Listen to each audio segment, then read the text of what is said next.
మొదటి కొరింథీయులకు రాసిన పత్రిక ప్రభువారి ఆయన శరీరములో రక్తములో మనం పాలు పొందకపోవడం కొన్ని వాక్యాలు మనము జ్ఞాపకము చేసుకుంటాం. మొదటి కొరింథీ పత్రిక 11వ అధ్యాయం, మొదటి కొరింథీ 11వ అధ్యాయం 28 నుండి 32 వరకు మరొకసారి మార్చి చదువుకుందాము. మొదటి కొరింథీ 11వ అధ్యాయం 28 నుండి 32 వరకు మార్చి చదువుకుంటాం. కాబట్టి ప్రతి మనుష్యుడు తను తాను పరీక్షించుకొనవలెను, అలాగు చేసి ఆ రొట్టెని తిని ఆ పాత్రలోనిది త్రాగవలెను. ప్రభు శరీరమని వివేచింపక తిని త్రాగువాడు తనకు శిక్షావిధి కలుగుటికే తిని త్రాగుచున్నాడు. ఇందువలనే మీలో అనేకులు బలహీనులను రోగులై ఉన్నారు, చాలామంది నిద్రించున్నారు. అయితే మనమే విమర్శించుకుని ఎడల తీర్పు పొందకపోదాం. మనము తీర్పు పొందిన ఎడల లోకముతో పాటు మనకు శిక్షావిధి కలుగుకున్నట్లు ప్రభు చేత శిక్షింపబడుచున్నాము. లేరా ఈ 2025వ సంవత్సరం కొరకే మనకి సార్వత్రిక సంఘ వాగ్దానాలు మనకి ఇవ్వబడినాయి, మనము ఎరుగుదాము. ఈ 2025 కొరకే మనలో చాలామంది మోటో లామినేషన్స్ తీసుకొని ఉంటారు. ఇంకెవరైనా తీసుకోకపోయినట్లయితే వాటిని తీసుకురండి. కారణం ఏంటంటే కొద్ది కాలం వాటి మీదనే మన ధ్యానం చేస్తాం. సార్వత్రిక సంఘ వాగ్దానాలు దేవుని ఆత్మ ఏ ఉద్దేశంతో సంఘపరంగా యాజ్ ఎ చర్చ్ సంఘపరంగా దేవుడు ఏ ఉద్దేశంతో మనకి ఒక మోటో అంటే ఒక గురి అన్నమాట. మోటో అంటే ఏంటంటే గురి. మోటో కార్డ్స్ అంటే గురి కలిగిన కొన్ని వాక్యాలు పెద్దవాళ్ళు మనకి హెడ్ క్వార్టర్స్ ద్వారా మనకి ఇస్తారనమాట. వాటిని గురించి కొన్ని నెలల పాటు మనము వాటిని ఎక్కువగా తలపోస్తూ ఉంటాం కొద్ది కాలం. కాబట్టి ఏంటంటే ఆ మోటో లామినేషన్స్ మీరు తీసుకోకపోయినట్లయితే ఒకటి తీసుకోండి. ఉన్నాయా బ్రదరు బెసలేల్ గారు? ఉన్నాయా? ఉంటే తీసుకోవచ్చు మరి. ఏమండి? సరే, తర్వాత ఆ వాక్యాలు మనం చదువుతాం. ఇక్కడ కూడా మనకి పెట్టారు, పక్కన మన వాళ్ళు పెట్టారు. ఇక్కడ చూడండి, ప్రకటన గ్రంథము 21వ అధ్యాయంలో అక్కడ 5వ వచనంలో మొట్టమొదటి ఆ వాక్యం ఉందన్నమాట. అంటే ఈ మోటో కార్డ్స్లో అందులో మొదటి వాక్యం ఏంటంటే ఇదన్నమాట. ప్రకటన 21వ అధ్యాయం 5వ వచనము కలిసి చదువుకుంటాం. ప్రకటన 21వ అధ్యాయం 5వ వచనము కలిసి చదువుకుంటాం. అప్పుడు సింహాసనాసీనుడై ఉన్నవాడు, ఇదిగో సమస్తమును నూతనమైనవిగా చేయుచున్నానని చెప్పెను, మరియు ఈ మాటలు నమ్మకమును నిజమనై ఉన్నవి గనుక వ్రాయమని ఆయన నాతో చెప్పుచున్నాడు అంట. ఇది మొదటిది. రెండవది ఏంటంటే మొదటి సమూయేలు గ్రంథం 30వ అధ్యాయం 19వ వచనం. మొదటి సమూయేలు గ్రంథం 30వ అధ్యాయం, మొదటి సమూయేలు 30వ అధ్యాయం 19వ వచనము చూస్తారా? మొదటి సమూయేలు 30వ అధ్యాయం 19వ వచనం తీసారండి? కలిసి చదువుదాం. కుమారులేమి కుమార్తెలేమి దోపుడు సొమ్మేమి వారు ఎత్తుకొని పోయిన దాని అంతటిలో కొద్దిదేమి గొప్పదేమి ఏది తక్కువ కాకుండా దావీదు సమస్తమును రక్షించెను. ఇది రెండవ వాక్యం అన్నమాట. మూడవది ఏంటంటే యోవేలు గ్రంథం 2వ అధ్యాయం 25వ వచనం. యోవేలు గ్రంథము 2వ అధ్యాయం 25వ వచనము చూడండి దయచేసి.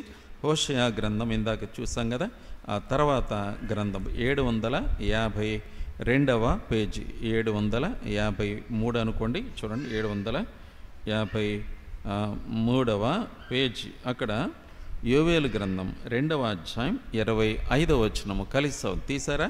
యోవేలు గ్రంథం 2వ అధ్యాయం 25 పేజీ నంబర్. ఈ పాత ప్రింట్ అయితే 753 పేజీ నంబర్. చూడండి 25వ వచనం మనం కలిసి చదువుతాం. మీరు కడుపారా తిని తృప్తి పొంది మీ కొరకు వింత కార్యములను జరిగించిన మీ దేవుడైన యెహోవా నామమును స్తుతించినట్లు నేను పంపిన మిడతలను, గొంగళి పురుగులను, పసరు పురుగులను, చీడ పురుగులను నా మహాసైన్యం తినివేసిన సంవత్సరముల పంటను మీకు మరలా ఎత్తును. ఈ మాట మీకు మరలా ఎత్తును. I will restore you.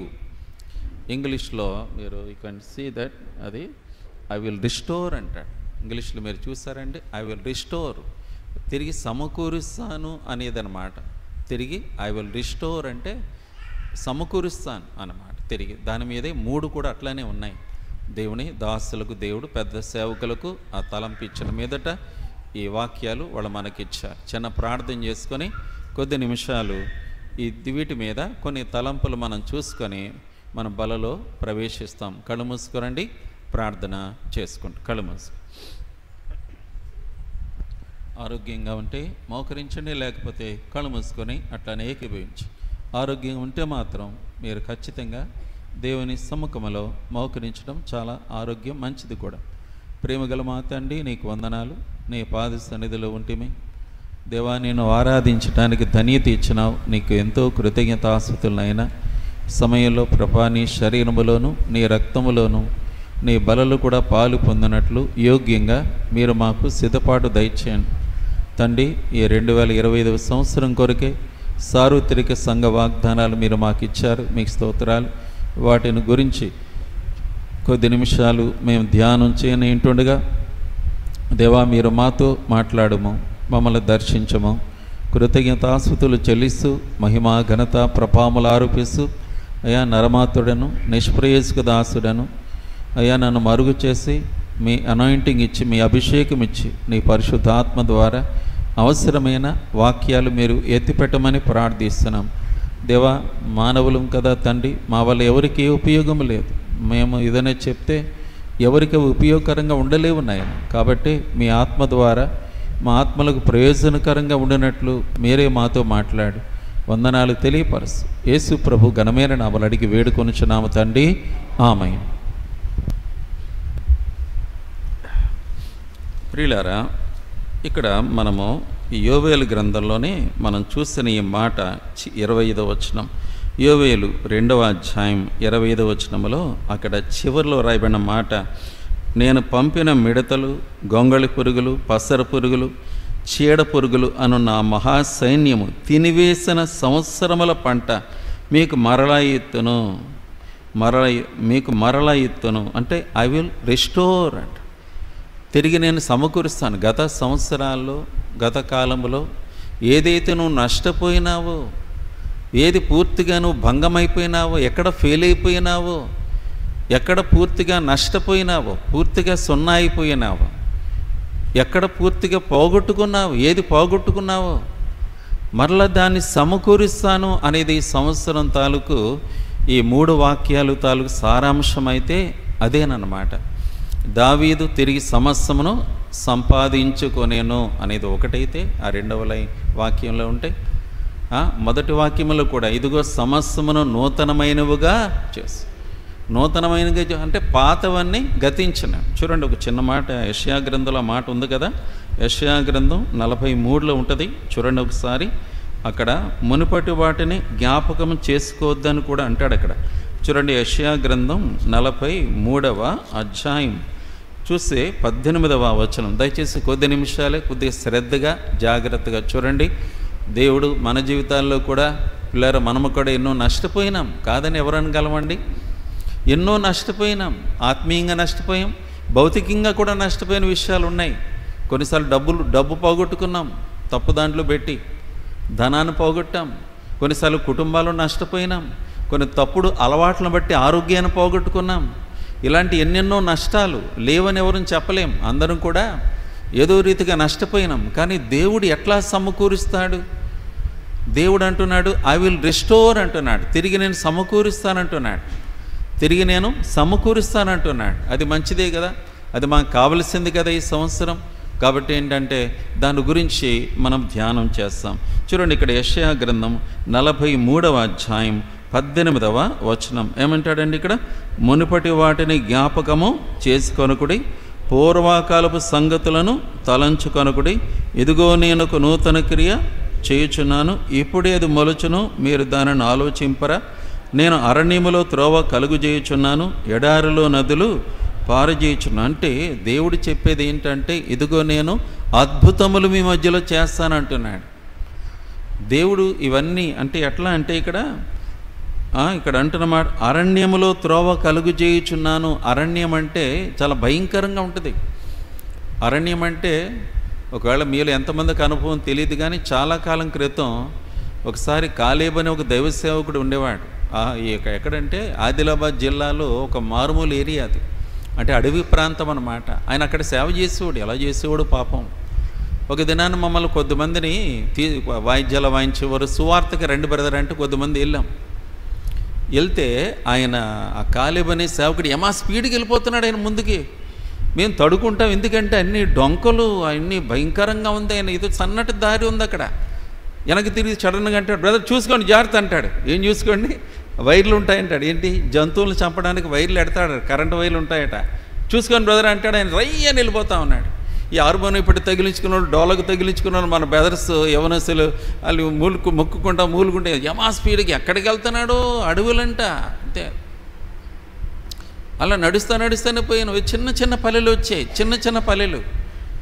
తీర వెళ్ళి ఎక్కడికో రాత్రి 5:30కి బయలుదేరితే రాత్రి 8 గంటలు చేరుకున్నాం. ఎంత దూరం నడిచామో. మధ్యలో ఎండిపోయినటువంటి వాగులు, అక్కడ కొంచెం నీరు పారేటువంటి చిన్న వాగులు ఉన్నవన్నీ దాటి కానీ దేవుడైన మాట, అరణ్యములో త్రోవ కలుగు చేయుచున్నాను అంటాడు, ఎడారిలో నదులు పారచేయచ్చు. ఇది అంటే దిస్ ఈజ్ ఎ మిరాకిల్, అద్భుత ఆశ్చర్య కార్యాలు చేసేవాడు. అందుకే యెహోషువ గ్రంథంలో ఒక మాట చూస్తారా? యెహోషువ గ్రంథం అక్కడ దేవుడు ఒక చక్కటి మాట అంటాడు. ఏంటంటే, ఇదిగో అద్భుతములు మీ మధ్య నేను చేస్తాను అని దేవుడు అంటాడు కదా. చూడండి, యెహోషువ గ్రంథం 3వ అధ్యాయం 5వ వచనం చూడండి. యెహోషువ 3వ అధ్యాయం 5వ వచనము చూడండి. ఏమంటాడండి? మరి యెహోషువ, రేపు యెహోవా మీ మధ్య అద్భుత కార్యములను చేను గనక మిమ్మల్ని మీరు పరిశుద్ధపరచుకునండి అని జనులకు ఆజ్ఞ ఇచ్చాను. కాబట్టి యెహోవా మీ మధ్య అద్భుత కార్యములు అంటే ఎడారిలో నదులు పారడం అనేది అద్భుతమే. అరణ్యములో త్రోవ ఏర్పడడం కూడా అద్భుతమే. అంటే I will restore you miraculously అంటున్నాడు దేవుడు. నేను మిమ్మల్ని ఎట్లా సమకూరుస్తాను అని అంటే, అద్భుత ఆశ్చర్య కార్యాలు చేసి తిరిగి సమకూరుస్తానంటాడు. ఓ ప్రియమైన వాళ్ళారా, బైబిల్లో దేవుడు ఎక్కడ ప్రారంభించాడు అనంటే, ఈ రెస్టోరేషన్ అనేది, సమకూర్చడం అనేది అసలు ఎక్కడ ఆరంభమైందో తెలుసా అండి మీకు? ఆశ్చర్యకరంగా ఎక్కడ స్టార్ట్ అయిందో తెలుసా? ఆదికాండములో స్టార్ట్ అయింది. నమ్ముతారా మీరు? ఎక్కడ స్టార్ట్ అయింది అనుకున్నారు మీరు? ఇది రైట్ ఫ్రమ్ ద బిగినింగ్. అంటే బైబిల్ యావత్తులో కూడా దేవుడు, God was doing the restoration work అని చెప్పాలా. దేవుడు సమకూర్చే కార్యక్రమాన్ని ప్రారంభం నుంచి కూడా కలిగి ఉన్నాడు, ప్రకటన గ్రంథం వరకు కూడా. ఈ సమకూర్పు అనేది ఆదికాండంలోనే ఉంది. చూడండి, అక్కడే మనం ప్రారంభిద్దాం. చూస్తారా ఒకసారి? ఆదికాండం 1వ అధ్యాయం 2వ వచనాన్ని చూడండి. ఆదికాండం 1వ అధ్యాయం 2వ వచనాన్ని చూడలేదు, 1-2 వచనాలు కలిసి మనం చదువుతాం. బుక్ ఆఫ్ జెనసిస్ అంటే the very first chapter in the Bible. ఆదికాండం 1వ అధ్యాయం 1-2 వచనాలు చూడండి. ఏమంటాడమ్మా? కలిసి చదువుదామా? ఆది యందు దేవుడు భూమి ఆకాశములను సృజించను, భూమి నిరాకారముగాను శూన్యముగాను ఉండెను, చీకటి అగాధ జలముల పైన కమ్మి ఉండెను, దేవుని ఆత్మ జలముల మీద అల్లాడుచుండెను. చాలు. ఇలారా, సువార్త అనేది, గాస్పల్ అనేది, it is right at the beginning of the first chapter of the Bible. సువార్త, ద గాస్పల్ అనేది ఎక్కడ స్టార్ట్ అయిందో తెలుసా మీకు? ఆదికాండం 1వ అధ్యాయంలోనే స్టార్ట్ అయింది. ఎందుకనంటే, దేవుడు నిరాకారంగా చేస్తాడా బ్రదర్ అని మళ్ళీ మనం అనుమానిస్తాం. అసలు దేవుడు నిరాకారంగా చేస్తాడా? చేయడు కదా. దేవుడు చేసేదంతా మంచిదిగానే ఉంటుంది కదా. మరి ఏంటబ్బా ఇది? ఆదికాండంలోనే స్టార్ట్ అయింది కదా ఇది. సరే, ఈరోజు మనం పడిపోయామండి, పతనమైపోయాం, జారిపోయాం, పాపంలో పడిపోయాం, తప్పుడు పనులు చేసాం, అయ్యో అన్నో ఒక రకం. కానీ ఆదికాండంలోనే ఎట్లా స్టార్ట్ అయింది ఇది? ఇలారా, సరే ఆ డీటెయిల్స్ అన్నీ చూసే టైం అయితే ఇప్పుడు కాదు. కానీ బైబిల్లో ఒక్క మాట ఏదో చూద్దాం. దేవుడు నిరాకారం ఏది చేయడు. చూడండి, ఆదికాండం 40 యెషయా గ్రంథం 45వ అధ్యాయం, యెషయా గ్రంథం 45వ అధ్యాయం 18వ వచనం కలిసి చదువుదామండి. చూడండి, ఎందుకంటే దేవుడు నిరాకారం ఏది చేయడు, కానీ అట్లా అయిపోయింది అంతే. ఆదికాండం 45వ అధ్యాయం 18వ వచనము కలిసి చదువుదాం. తీశారు అందరూ కూడా? తీశారండి. ఆకాశములకు సృష్టికర్తయగు యెహోవాయే దేవుడు, ఆయన భూమిని కలుగజేసి దాన్ని సిద్ధపరిచి స్థిరపరచను, నిరాకారంగా ఉండినట్లు ఆయన దాన్ని సృజింపలేదు, నివాస స్థలమగ్గినట్లుగా దాన్ని సృజించెను అని అంటాడు. చూడండి ఇక్కడ చూసారా, నిరాకారముగా ఉన్నట్లు ఆయన దాన్ని సృజింపలేదు అంటే అర్థం ఏంటంటే ఆదికాండం 1వ అధ్యాయానికి 1వ అధ్యాయం 1వ వచనానికి 2వ వచనానికి మధ్య ఏదో జరిగిపోయింది, ఏదో ఒక భయంకరమైన కార్యం జరిగింది. దేవుడి నివాసంగా చేసింది పాడైపోయింది, అప్పుడే పాడైపోయింది. సరే, అది ఎట్లా పాడైంది అని అంటే మీరు కావాలంటే తర్వాత ప్రకటన 12వ అధ్యాయం మొదటి నుంచి కొన్ని మాటలు చదవండి. అక్కడ ఎట్లాగూ పరలోకం లూసిఫర్ అనేటువంటి ఒక దూత, ఒక ప్రధాన దూత, సైతాన్ అని ప్రస్తుతం అంటాం, లూసిఫర్ అనేటు ప్రధాన దూత, వాడు దాదాపు 3 వంతుల దేవదూతలను దేవునికి విరోధంగా లేపి తిరుగుబాటు చేస్తే వాడు అక్కడి నుంచి పడవేయబడినప్పుడు భూమి మీద పడ్డాడు. అవన్నీ ప్రకటన 12వ అధ్యాయంలో ఉన్నాయి. వాడు ఏం చేశాడు? భూమిని పాడు చేసి పెట్టాడు, అప్పటికే పాడేయం. సో వదిలేయండి, అన్ని డీటెయిల్స్ ఇప్పుడు వద్దు. కానీ సంగతి ఏంటంటే భూమి ఎట్లా అయిపోయిందంటే నిరాకారముగా అయిపోయిందంట, శూన్యముగా అయిపోయిందంట. తర్వాత చీకటి కమ్మేసిందంట భూగోళాన్ని. ఇప్పుడు ఈ మూడింటి విషయంలో చూద్దాం. నిజానికి ఈ 3 ఎవరి అంటే నీనా సంగతే. ఏమండి, ఈ 3 కూడా ఎవరో ఎక్కడో కాదు, కానీ నిజానికి అది నీనా సంగతే. కరెక్ట్గా చెప్పాలంటే నిరాకారముగా అంటే ఏంటంటే ఆకారము లేదు అంట, ఆకారము కోల్పోయిన పరిస్థితి, నిరాకారత, ఆకారము కోల్పోవుట అని, అంతే కదండి, నిరాకారము. కాబట్టి మొట్టమొదటిగా చూడండి పిల్లరా, నిజానికి దేవుడు నిరాకారంగా చేయలేదు, కానీ అట్లా అయిపోయింది, సైతాన్ అట్లా చేసేసాడు. సరే, ఇప్పుడు నీనా స్థితి కూడా అంతే, నిరాకారముగా అయిపోయినాం. బైబిల్లో ఒకే చక్కటి మాట ఎక్కడ ఉందంటే యెషయా గ్రంథం 1వ అధ్యాయంలో దాని గురించి రాశాడు. ఏమిటి నీవు నేను నిరాకారంగా అయిపోయిన విధానం ఏంటంటే ఇక్కడ కనీసం 12-13 సంగతులు రాశాడు. ఇక్కడ చూడండి, ఇక్కడ 2, 3, 4 వచనాలు చూస్తారా?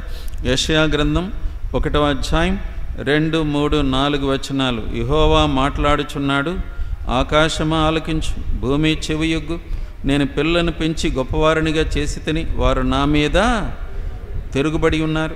ఎద్దు తన కామందుని ఎరుగును, గాడిద సొంతవాని దొడ్డిని తెలుసుకొను, ఇశ్రాయేలుకు తెలివి లేదు, నా జనులు పాపిష్టి జనమా. చూడండి, ఇక్కడ కొన్ని లెక్కేయండి. పాపిష్టి జనం అంటాడు, దోషభరితమైన ప్రజలారా, దుష్ట సంతానమా, చెరుపు చేయి పిల్లలారా, మీకు శ్రమ. వారు యెహోవాను విసర్జించి ఉన్నారు, ఇశ్రాయేలు యొక్క పరిశుద్ధ దేవుని దూషింతురు, ఆయనను విడిచి తొలగిపోయి ఉన్నారు. 5వ వచనం, నిత్యము తిరుగుబాటు చేయొచ్చు, మీరేలా ఇంకనూ కొట్టబడుతున్నారు. ప్రతివాడు నడినెత్తిని వ్యాధి కలిగి ఉన్నాడు, ప్రతివాని గుండె బలహీనమైపోయింది. 6వ వచనం, అరికాలు మొదలుకొని తల వరకు స్వస్థత ఏమీ లేదు, ఎక్కడ చూచినా గాయములు, దెబ్బలు, పచ్చిపుండ్లు, అవి పిండబడలేదు, కట్టబడలేదు, తైలముతో మెత్తనా. ఎన్నో లెక్క పెట్టండి ఇక్కడ పిల్లలు. ఇది నీనా స్థితి అంటే ఆకారము కోల్పోయాం. ఇందాక బ్రదర్ గారు కూడా చెప్పారు, మనము దేవుడు అనుకున్నాడట మన స్వరూపములో మన పోలికలో నరులను చేద్దాం. ప్రివిలేజ్ అంటే మనం దేవుని స్వరూపంలో దేవుని పోలికలో చేయబడ్డాం. కానీ ఎప్పుడైతే అపవాది మోసంలో పడిపోయి దేవుని మాట కంటే సైతాను మాటకి ఎక్కువ విలువనిచ్చి అవిశ్వాసముతో దేవుని ప్రేమను శంకించి అవిశ్వాసముతో పడిపోయి పతనమైపోయి జారిపోయి ఈ స్థితికి వచ్చేసాం.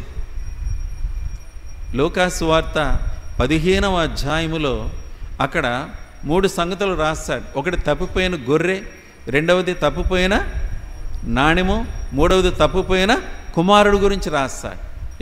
ఏమండి, ఆ తప్పిపోయిన కుమారుడు గురించి ఆలోచన చేస్తే ఆ వ్యక్తి ఇంట్లోంచి వెళ్ళినప్పుడు బాగున్నాడు, వాడు టక్ చేసి ఉంటాడు. ఊరికి అంటున్నానులేండి, ఆ రోజులో టక్కు గీక్కుండా ఉండవు, చక్కగా మంచి టక్ చేసి ఉంటాడు, నీట్గా షూ వేసి ఉంటాడు, సెంటు కొట్టుకుని ఉంటాడు. ఏమండి, సెంటు కొట్టుకుని ఉంటాడు, బ్రహ్మాండంగా ఇంట్లోంచి వెళ్ళాడు. జేబులో నిండా ఏమున్నాయండి? మంచి క్యాష్ కదా, మంచి క్యాష్తో వెళ్ళాడు. కొద్ది కాలం అయింది, కరువు వచ్చిందంట, డబ్బులన్నీ అయిపోయినాయి. ఏమైందండి? కరువు వచ్చింది. ఉద్యోగం లేదు, సద్యోగం లేదు, తినడానికి తిండి లేదు. కాబట్టి పందులు మేపి ఉద్యోగంలో చేరాడు. సరే, అక్కడ బట్టలు చిరిగిపోయినాయి, ఏమీ లేదు, తిండి లేదు, జుట్టు అంత పెరిగిపోయింది, గడ్డం పెరిగిపోయింది, చూడడానికి బూచోళ్ళ ఉన్నాడు, పిచ్చోళ్ళ అయిపోయాడు వాడు. ఇంటికి వచ్చేసరికి కూలి వాళ్ళు కూడా గుర్తుపట్టలే వాడిని, కూలి వాళ్ళు కూడా గుర్తుపట్టలే అతన్ని. ఎంతో భయంకరం. కూలి వాళ్ళు కూడా గ్రహించలే. చివరి కానీ కన్న తండ్రి గుర్తుపెట్టాడు. ఎందుకంటే ఆకారము కోల్పోయాడు, ఎన్నో కోల్పోయాడు, ఆస్తి అంతా తగలబెట్టేశాడు, పేకాట, జూదం, వ్యభిచారం, ఎన్నెన్నో చేశాడు. డబ్బు తన చేతి ఎన్ని వెర్రి పనులు చేయించాలో అన్ని వెర్రి పనులు కూడా చేశాడు. డబ్బు జీవితంలో ఉంది కాబట్టి అంత తప్పుడు పనులు చేశాడు, అంత పాడు చేసేసాడు పిల్లరా. కానీ ఆ తండ్రి రెస్టోర్ చేశాడు. వాడు వెనక్కి వస్తే వాడిని కౌగులించుకొని ముద్దు పెట్టుకొని ఎట్లాగూ ఆ కుమారుణ్ణి మరలా తనకి ప్రశస్తమైన వస్త్రాలు తొడిగించమన్నాడు, ఉంగరం పెట్టమన్నాడు. ఉంగరం ఏంటంటే అధికారానికి సూచన. విందు చేయండి అబ్బాయి అన్నాడు. కూలి వాళ్ళ రండి, విందు చేయండి, కోడిదూడిని వధించండి, పలావ్ ఉండండి, ముక్కలు బాగుండాలా, చక్కగా టేస్టీగా ఉండాలా, చేయండి అన్నాడు. ఓ ప్రిలరా, అద్భుతం, రెస్టోరేషన్, నిరాకారముగా. రెండవది ఏంటంటే శూన్యము అంటాడు. ఏమిటి శూన్యం అంటే? శూన్యం అంటే ఏంటండి? సున్నా, ఏమీ లేకపోవడం, అంతే కదా.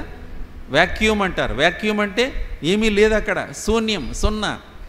సరే, మన భాషలో చెప్పాలంటే నిష్ప్రయోజనమైన అనేది అర్థం చేసుకోండి. నిష్ప్రయోజనమైన, పనికి మాలిన వాడు చెప్పాలంటే. పనికి మాలినది యూజ్లెస్ ఫెలో.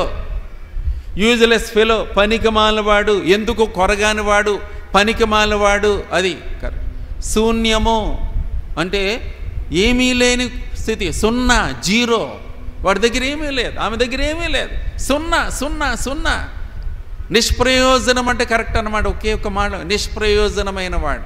చూడండి, అక్కడ మనము చూస్తే గనక ఒనేసిమును గురించి ఒక మాట ఫిలోమోను పత్రికలో మనం చదివితే అక్కడ ఈ మాట వాడతాడు. ఏంటనంటే నిష్ప్రయోజకుడిగా ఉన్నాడు అని అంటాడు. ఫిలోమోను పత్రిక 1వ అధ్యాయం 11వ వచనం చూస్తారా? ఫిలోమోను 1:11 తీస్తారండి. అక్కడ నేను చదువుతాను, మీరు చూడండి. ఇక్కడ ఏమంటాడు తెలుసా? అతడు మునుపు నీకు నిష్ప్రయోజనమైన వాడే కానీ ఇప్పుడు నీకును నాకును ప్రయోజనకరమైన వాడాయను అని అంటాడు. కానీ మునుపు అతను నిష్ప్రయోజకుడు, పనికి మాలిన వాడు, కొరగానివాడు, యూజ్లెస్ ఫెలో. ఆమె యూజ్లెస్, షీఈ్ యూజ్లెస్. అతను హీఈ్ యూజ్లెస్, గుడ్ ఫర్ నథింగ్, ఎందుకు పనికిరాడు. లేరా, ఒకసారి ఒక సమాధి కార్యక్రమంకి ఒక లూథరన్ చర్చిలో ఒక అతను చనిపోతే వెళతాం. నన్ను కూడా, అంటే అమ్మాయి తెలుసు, అప్పుడప్పుడు మన మందిరానికి వచ్చేది. మందిరానికి దగ్గరలో ఇల్లు అనమాట. ఈ మందిరం ఇలా అనుకోండి, అటేపు ఉండేది ఆ అమ్మాయి. తన భర్త చనిపోయాడు, తన పేరు మోషే. అందరూ సమాధికి యవనస్తుడు, అతను పెద్ద వయసు ఏం కాదు, మహా అయితే 35-40 సంవత్సరాలు ఉంటాయేమో లోపే. ట్రాక్టర్ డ్రైవర్గా తెలుసు నాకు. అతను ఊరిలో ట్రాక్టర్ డ్రైవ్ చేసేవాడు పల్లెటూరు సంఘంలో. అయితే ఆ వెళ్తా ఉన్న మంద ఏమనుకున్నారు తెలుసా అండి? ఈ మోషేగాడు పనికిమాలోడురా అన్న. సచ్చినోడు పనికిమాలోడు. వాడు కుటుంబానికి ఉపయోగపడలా, వాడు తల్లిదండ్రులకు ఉపయోగపడలా, ఊళ్ళోకి ఉపయోగపడలా, సంఘానికి ఉపయోగపడలా, ఎవడికి ఉపయోగపడలా. యూజ్లెస్ పిల్లరా, చచ్చినోడు చచ్చాడరా, పోయాడరా. బా, అందరూ అదే చెప్పుకున్నారు. నేను వెనకాల అందరితో, లోదన్ పాస్టర్ గారు ముందు నడుస్తున్నాడు, నన్ను కూడా పిలిచారు కాబట్టి కూడా వెళ్తా ఉన్నా. అందరూ అదే మాట అంట. ఆయన భార్య ఏడ్చుకుంటూ, చిన్నారేనే ఆమె కూడా ఏడ్చుకుంటూ పోతాం. ఆ అమ్మాయి అంది కదా అన్నా. అతను కువైట్లో ఉండేవాడు. మునుపు వెళ్ళిపోయిన తర్వాత, ఆ ఫ్లైట్ ఎక్కి వెళ్ళిపోయిన తర్వాత అమ్మాయి అంది, మందిరానికి వచ్చి బాధ చెప్పుకో అన్న, ట్రైన్ ఎక్కుతా కనీసం టాటా కూడా చెప్పలేదని వస్తున్నానుకో అని ఏడుస్తా, గోల్మని ఏడుస్తాం. ఏమ్మా ఏ అంటే నేనేం చేశానన్నా ఏడుస్తాం. కనీసం ట్రైన్ ఎక్కి ముఖం తిప్పుకొని వెళ్ళిపోతే కనీసం ఇలాగని కూడా అనలా. అసలు నాతోనే ఉండలేదు, వాళ్ళ అమ్మా నాన్న దగ్గర ఉన్నాడు. రావడం నెలలైంది వచ్చి అంతే. ఆ కోయిట్లో ఏం పని చేశాడేమో తెలియదు, కానీ అక్కడికి వెళ్ళి ఉద్యోగానికి వెలగబెట్టాడు. ఉద్యోగం పీకిస్తారు, అకమా అంటారు లైసెన్స్ అని. అకమా లాగేసుకున్నారట. అయితే అతనికి ఉద్యోగంలో సద్యోగంలో ఎవరితో ఉన్నాడు ఏమో తిరగి చచ్చిపోయాడు, ఇంటికి వచ్చాడు, యూజ్లెస్. పిల్లరా, నిజం చెప్పాలంటే బైబిల్ ఈ మాట శూన్యము. నిజానికి నీవు నేను కూడా ఒకప్పుడు శూన్యతలో ఉన్నవారు. నిష్ప్రయోజకత్వం, నిష్ప్రయోజనము అనే మాట ఇక్కడ వాడుతూ ఉన్నాడు. ఈ నిష్ప్రయోజనము అనేటువంటి మాట మొదటి రాజుల గ్రంథంలో కూడా చూస్తారా, 9వ అధ్యాయం 13వ వచనం, అక్కడ కూడా ఈ మాట ఉంటుంది. అక్కడ మొదటి రాజుల గ్రంథం 9వ అధ్యాయం చూడండి ఒకసారి. అక్కడ కూడా అదే మాట అక్కడ రాశాడు. 9వ అధ్యాయం, మొదటి రాజులు 9వ అధ్యాయము అంటాడు. అంటే 13వ వచనంలో ఉంది అది. చూడండి, అది మొదటి రాజులు 9వ అధ్యాయం 13వ వచనం ఏమంటాడమ్మా? నా సహోదరుడా, నీవు నాకు ఇచ్చిన ఈ పట్టణములు ఏ పాటివనను నేటి వరకు వాటికి కాబుల్ అని పేరు. కాబుల్ అంటే కిందన ఒకటనే మాట ఉంది, కింద నీవు రాస్తాడండి నిష్ప్రయోజనము అని రాస్తా. నిష్ప్రయోజనం అంటే యూజ్లెస్ అంట. పిల్లరా, నిజంగా సువార్త అనేది ఆదికాండం 1లోనే ఉంది. నిరాకారముగా, ఆకారము లేకపోవుట. రెండవది శూన్యముగా, శూన్యత అంటే సున్నా, ఏమీ లేకపోవుట. మన భాషలో నిష్ప్రయోజనమైన, పనికి మాలిన, యూజ్లెస్. మూడవది చీకటి అగాధ జలం మీద కమ్మింది. చీకటి కమ్మేసిన పరిస్థితి, మొత్తం చీకటే, అంతా చీకటమయం. చీకటి పాపానికి గుర్తుగా ఉంటుంది ఒకందుకు. కాబట్టి పిల్లరా, బైబిల్లో చూడండి ఒక మాట ఇలా అంటాడు. కొలస్సీయులకు రాసిన పత్రిక మీరు చూస్తారా? కొలస్సీయులకు రాసిన పత్రిక 1వ అధ్యాయం, అక్కడ ఈ మాట రాస్తాడు. చీకటి కమ్మిన పరిస్థితి ఇక్కడ ఇలాగూ రాస్తాడు. 1వ అధ్యాయం 13వ వచనం, 13వ వచనం చాలు. ఏమంటాడమ్మా? ఆయన మనలను అంధకార సంబంధమైన అధికారం నుండి విడుదల చేసి తాను ప్రేమించిన తన కుమారుని యొక్క రాజ్య నివాసులనుగా చేశాను. కాబట్టి మునుపు అంధకార సంబంధీకులుగా ఉన్నాం. అది అంధకార సంబంధీకులుగా అంటే చీకటి సంబంధీకులం. అంటే అర్థం ఏంటంటే లైట్ వేయడం మనకి ఇష్టం ఉండదు. చీకట్లో ఉండడమే బాగా ఉంటుంది. చీకట్లో నడవడం బాగుంటుంది. అరే, చీకటి వెళితే తొట్టిల్లిపోతావు బాబా, పడిపోతావేమోరా. లేదు, నాకు చీకటే బాగుంది. ఏంటి లైట్ వేసుకోలే, చీకట్లో ఉన్నా చీకటే బాగుంది. అవును పిల్లారా, చీకటి బ్రతుకు, పాప జీవితం, దుష్ట జీవితం. ఆదికాండం 1వ అధ్యాయం 2వ వచనంలో ఇక్కడ రాసిన మాట ఫస్ట్లోనే రాశాడు. ఏమనంటే కనుక నిరాకారత, శూన్యముగా. మూడవది చీకటి కమ్మేసిన పరిస్థితి. చూడండి, మత్తయి సువార్తలో యేసు ప్రభు వచ్చిన సందర్భంలో ఒక మాట వాడతారు అక్కడ. అది యెషయాలో కూడా ఉందనుకోండి, కానీ ఇక్కడ మీరు చూడొచ్చు 4వ అధ్యాయం, మత్తయి సువార్త 4వ అధ్యాయం 12 నుంచి 16 వచనాలు కలిసి ఉన్నాయి. అయితే లాస్ట్లో మీరు జబులూన్ అని ఆ మాట నుంచి చూడండి. మత్తయి సువార్త 4వ అధ్యాయం 12 నుంచి 16 వచనాల్లో ఇక్కడ కింద నుంచి చూడండి. ఎక్కడంటే జబులూను దేశమును, నఫ్తాలి దేశమును, యోర్దానుకు ఆవలనున్న సముద్ర తీరమున అన్యజనులు నివసించి గలిలయు చీకటిలో కూర్చుండి ఉన్న ప్రజలు గొప్ప వెలుగును చూచారు. మరణ ప్రదేశములో మరణ ఛాయలో కూర్చుండి ఉన్న వారికి వెలుగు ఉదయం. కానీ ఇక్కడ చీకటిలో కూర్చున్న వాళ్ళు ఎవరు? నువ్వు నేనే.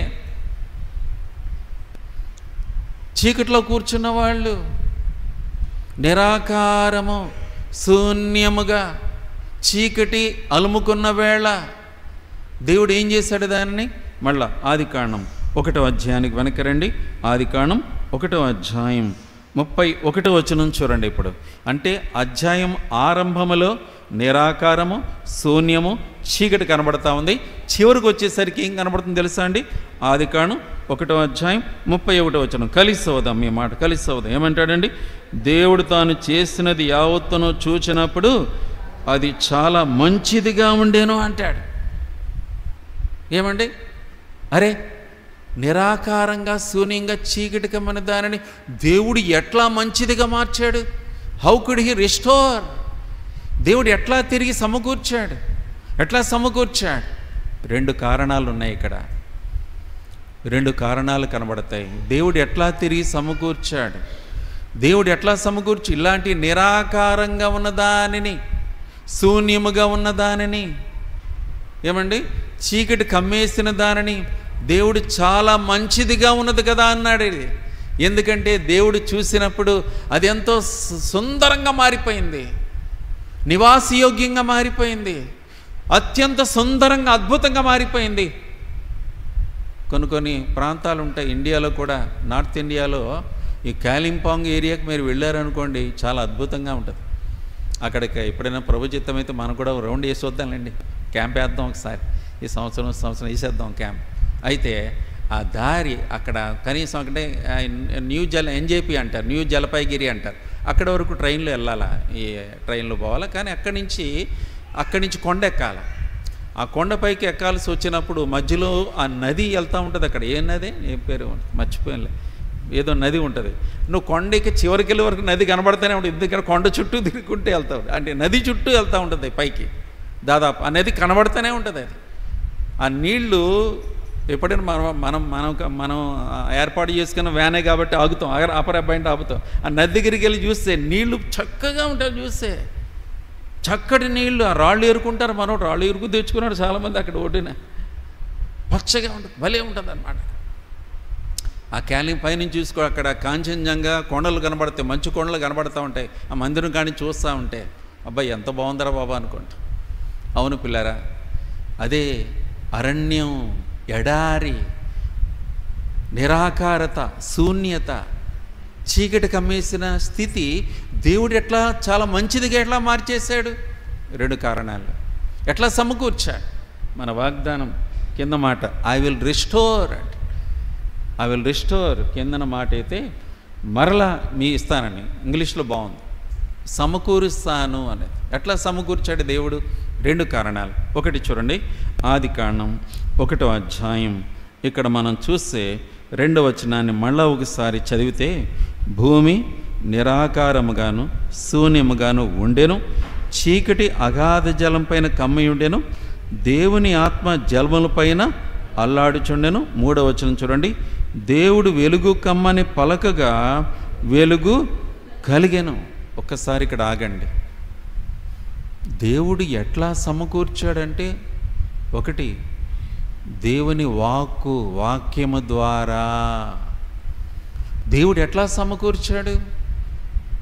వెలుగు కమ్మని పలకగా, స్పోకెన్ వర్డ్ ఆఫ్ గాడ్, దేవుడు పలికిన వాక్యం.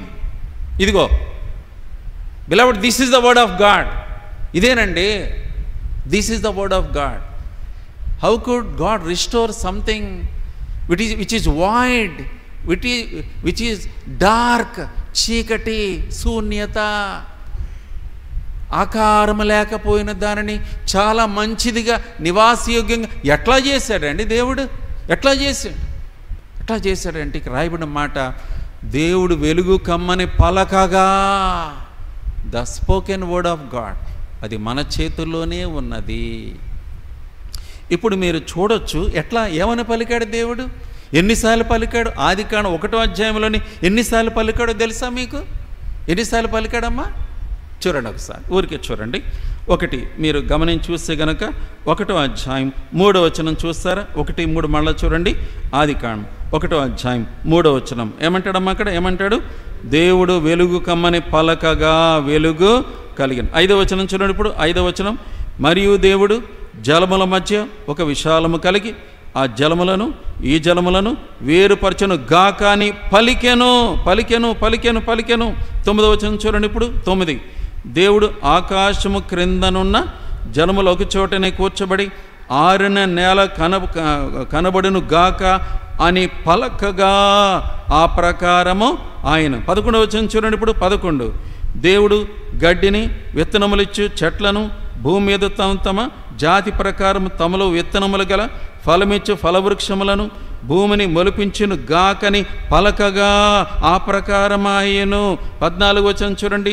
దేవుడు పగటిని రాత్రిని వేరుపరిచినట్లు ఆకాశ విశాలమందు జ్యోతులు కలుగును గాకనియు అవి సూచనలు కాలములను దిన సంవత్సరములు సూచించుటకి ఇండును గాకనియు పలకగా అట్లు కలిగెను. 20వ వచనం చూడండి. ఇప్పుడు 20 ఆదికాండం 1:20 చూడండి. దేవుడు జీవము కలిగి చలించు వాటిని జలములు సమృద్ధిగా పుట్టించును గాకని పలికెను అని రాయబడింది ఇక్కడ చివరిలో. చూసారా? 22వ వచనం చూస్తారా? 22 దేవుడు మీరు ఫలించి అభివృద్ధి పొంది సముద్ర జలముల్లో నిండి ఉండుడనియు పక్షులు భూమి మీద విస్తరించును గాకనియు వాటిని ఆశీర్వదించను. తద్వారా చూడండి అలాగూ కలుగుతా వచ్చింది. 24వ వచనంలో కూడా చూడొచ్చు. దేవుడు వాటి జాతి ప్రకారం జీవము గల వాటిని అనగా వాటి జాతి ప్రకారం పశువులను పురుగులను అడవి జంతువులను భూమిని పుట్టించును గాక అని పలికెను. ఆ ప్రకారం ఏమంటారు బ్రదర్? ఏమంటా పిల్లరా? ఒకటి, నీవు నేను కూడా ఏది పోగొట్టుకున్నామో, ఏది నష్టపోయినామో గతకాల సమయాల్లో తిరిగి సమకూర్చబడ్డానికి దేవుడు అవలంబించిన పద్ధతి వాక్యమే. ఆ పలికిన వాక్యమే. దేవుడు మన సొంత భాషలో, తెలుగులో, ఒకటి హిందీ అయితే హిందీలో, ఇంగ్లీష్ వాడువా ఇంగ్లీష్లో, నువ్వే భాష చెందినవాడు, తెలుగే కదా ఎక్కువ అందరం. ఇదిగో దేవుని వాక్యము. పిల్లరా, ఎంత సమయం ఇస్తున్నాము ఈ వాక్యానికి? మనం ఎంత టైం ఇస్తామన్నా ఈ వాక్యానికి? పిల్లరా, ఈ దినాలు చెడ్డ దినాలండి. ఎంతసేపు చదువుతున్నావు? దయచేసి ఎంతసేపు చదువుతావు నా బైబిల్ని? ఎంతసేపు చదువుతావు నా బైబిల్ని? ఎలా మారుతావయ్యా నువ్వు? ఏమ్మా, ఎట్లా మారుతావు నువ్వు? దేవుడు నిరాకారంగా శూన్యంగా చీకటిది కమ్మిన దాన్ని రెస్టోర్ చేయడానికి వెంటనే ఉపక్రమించాడు. ఎట్లా ఉపక్రమించాడంటే వెంటనే 3వ వచనములో దేవుడు వెలుగు కమ్మని పలకగా అని రాయబడింది. దేవుడు అలాగ స్టార్ట్ చేశాడు. తర్వాత మనం చూసాం కదా అక్కడ 5వ వచనములో, 9వ వచనంలో, 11వ వచనంలో, 14వ వచనంలో, 22, 24 పలకగా పలకగా పలకగా పలకగా పలకగా అంటే the spoken word of God. దేవుడు పలికిన వాక్యము. పిల్లరా, దీన్ని మనం శ్రద్ధ తీసుకోవాలి. యేసుక్రీస్తు వారు అపవాది తను శోధించడానికి వచ్చినప్పుడు యేసు ప్రభు ఆ వాక్యాన్ని వాడాడు కదండి పిల్లరా. చూడండి ఏమంటాడు. మత్తయి సువార్త 4వ అధ్యాయం, మత్తయి సువార్త 4వ అధ్యాయం 4వ వచనం చూస్తారండి. మత్తయి సువార్త 4వ అధ్యాయం 4వ వచనము చూడండి. కలిసి చదువుతామా? మత్తయి 4:4 కలిసి చదువుదాం. ఇది మనకు మేలు, అందుకే కలిసి చదువుదాం అంటున్నా. కలిసి చదువు. అందుకాయన మనుష్యుడు రొట్టె వల్ల మాత్రము కాదు కానీ దేవుని నోట నుండి వచ్చి ప్రతి మాట వలనను జీవించనని వ్రాయబడి ఉన్నదనెను. మనుషుడు రొట్టె వలన మాత్రమే కాదు, దేవుని నోట నుండి వచ్చి ప్రతి మాట వలన. ఇది ఎక్కడ ఉందని మాట? ఎక్కడుందండి? ద్వితీయోపదేశకాండం చూడండి. అక్కడ దేవుడు మాట్లాడాడు ఈ మాట. ఇది యేసుప్రభు వారు కోట్ చేశారు, రిఫరెన్స్ని యేసుప్రభు కోట్ చేశారు. ద్వితీయోపదేశకాండం చూడండి. ద్వితీయోపదేశకాండం 8వ అధ్యాయం చూస్తారా? 3వ వచనం చూడండి. ద్వితీయోపదేశకాండం 8వ అధ్యాయం 3వ వచనము, అలాగే 3వ వచనము 4వ వచనం కూడా చూడండి. కలిసి చదువుదాం. ద్వితీయోపదేశకాండం 8వ అధ్యాయం 3, 4 కలిసి చదువుదాం. ఆహారము వలననే కాక యెహోవా సెలవిచ్చిన ప్రతి మాట వలన నరులు బ్రతుకుదురని నీకు తెలియచేయుటకు ఆయన నిన్ను అణిచి నీకు ఆకలి కలుగజేసి నీవే గాని నీ పితరులు గాని ఎన్నడూ ఎరగని మన్నాతో నిన్ను పోషించను. ఈ 40 సంవత్సరములు నీవు వేసుకొనిన బట్టలు పాతగెలలేదు, నీ కాలు వాయలేదు. చాలండి పిల్లరా. కానీ ప్రస్తుతం జరిగేది ఏంటి తెలుసా అండి? విశ్వాసులు కానీ అవిశ్వాసులు కానీ దేవుని మాట కంటే ఎక్కువగా ఈ లోకములో ఏది ఎట్లా సంపాదిందామా దాని మీదనే ఎక్కువ టైం కేటాయిస్తామంట. ఎక్కువ మనకి నోటికి మన లేదంటే మన టైంలో 24 గంటలు ఎక్కువ ప్రార్థనకి, వాక్యానికి, దేవుని సన్నిధికి, మందిరానికి ఇచ్చే టైం కంటే ఏమ్మా బలలో చేవేసే ముందు ఒక్కసారి జ్ఞాపం చేసుకో, దేనికి ఎక్కువ టైం ఇస్తున్నావు? ఏమండి, దేనికి ఎక్కువ టైం ఇస్తా ఉన్నాం? గుండు మీద చేసుకో, చేసి పరీక్ష చేసుకుని బలలో చేవి.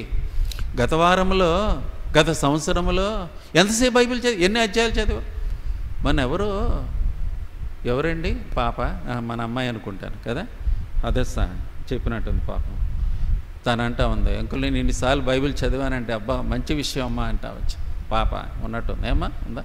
ఇన్నిసార్లు చదివానని చెప్పిస్తా అంటా ఉంది ఆ పాప. పిల్లరా సంతోషం అది.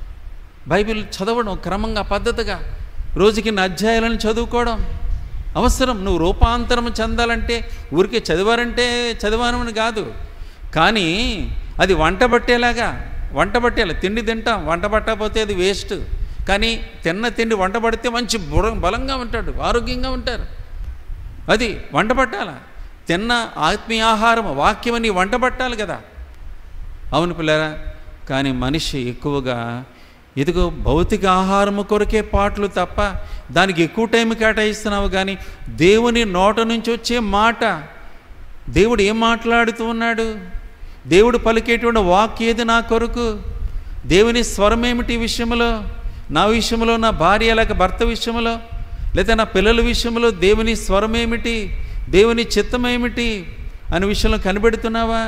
నా ఉద్యోగ విషయంలో, నా వ్యాపార విషయంలో, లేదంటే కనుక నా ఇరుగు పొరుగుల విషయంలో, నా సంఘం విషయంలో దేవుని స్వరం ఏమిటి, దేవుని వాక్యం ఏమిటి, దేవుడు ఎట్లా చేయబోతా ఉన్నాడు. ఈ హాల్ విషయంలో కూడా చాలాసార్లు ఇప్పటికే చెప్పా. నిజానికి ప్రార్థన చేస్తున్నాం, అత్యాసక్తిగా ప్రార్థిస్తున్నాం. నేను కూడా కొన్ని ఇంటికి వెళ్ళినప్పుడు చూసా, వాళ్ళు కూడా భలే ఆసక్తిగా ప్రార్థన చేశారు. కరెక్టే, డిసెంబర్ వచ్చేసింది.